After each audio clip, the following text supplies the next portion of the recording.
international student. Like many others, international students come from abroad, out of country or continent, to study. For some it could be a long distance. My distance is 12,998 kilometers.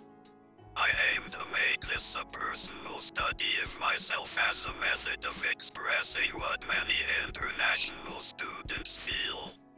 Or so I believe they feel. I am to make myself a placeholder for all others. My experiences are examples.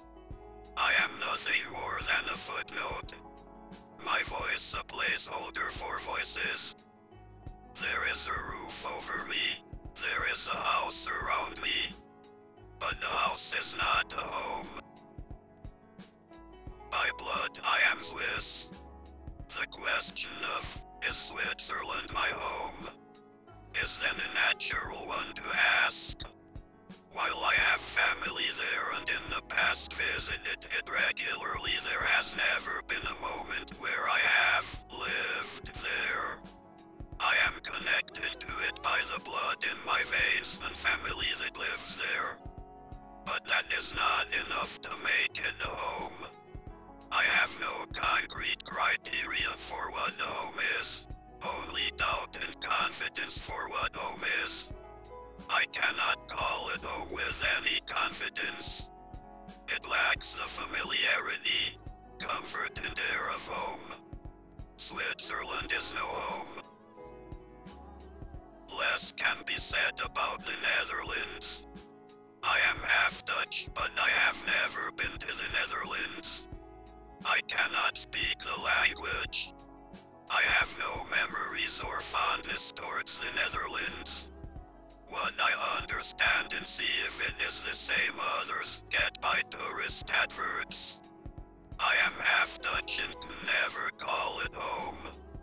Not right now, at least. The place I left to study. The place I spoke of earlier, with a roof over my head. However, I find it difficult to call Edmonton nothing more than a house. Both the physical residence I reside in and the city itself. I have friends. The surroundings are familiar and yet home is not something I can describe it as. I have come here to study, and when that is over I intend to leave. Perhaps it is because of this I cannot call it home. Knowledge and intention of keeping Edmonton temporary prevents me. The land I was born in. The land I was raised in. For many years it was my home. It is where I had studied and accumulated many lifelong friendships. It is where my family dined, slept and lived for the better part of my life.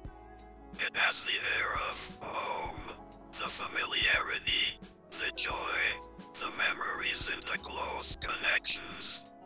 3 years ago it was undoubtedly my home. But as an international student, the inevitable occurs. I leave.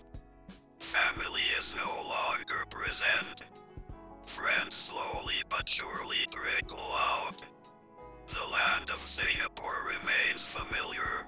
The streets, the sounds, but it can no longer be a home. Not entirely. Singapore has not become a house. Not yet. But it cannot be a home. My family built a house here. It's beautiful and it reminds me of home far more than any other house I have been in the last few years. Every nook and cranny reminds of nothing but that vague scent of home. But in Cape Coral that is all I have.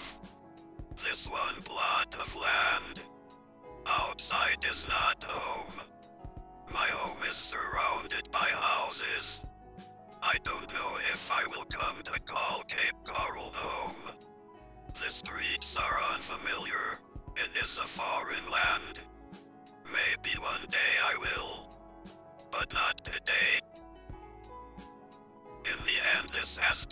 nothing but their statements set in passé. Feelings that come and go. Those who have seen this will not think on this in their sleep. None will remember this video come the morning after. Home remains abstract, untouchable. A phantom belief. I have achieved nothing in this, not moved closer or made the abstract more corporeal. I have not found home. These words have all been useless.